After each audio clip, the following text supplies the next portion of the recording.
রাজশাহীর new market কাঁচা বাজারে ভয়াবহ অগ্নিকাণ্ডের ঘটনা ঘটেছে।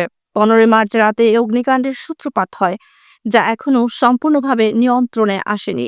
স্থানীয়রা জানান, বাজারের একটি দোকান থেকে প্রথমে ধোঁয়া উঠতে দেখা যায়। মুহূর্তের মধ্যেই আগুন চারিদিকে ছড়িয়ে পড়ে। বাজারের অধিকাংশ দোকানে ঈদ উপলক্ষে প্রচুর পরিমাণে পণ্য মজুদ ছিল, ফলে আগুন দ্রুত ছড়িয়ে পড়ে এবং ব্যাপক ক্ষয়ক্ষতির আশঙ্কা করা হচ্ছে।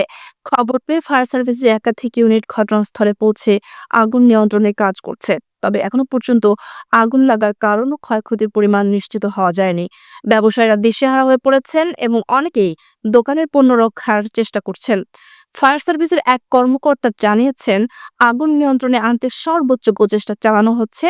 তবে প্রচন্ড ধোঁয়া এবং ঘনবসতিপূর্ণ এলাকা হয় কাজ করতে কিছুটা বেগ পেতে হচ্ছে।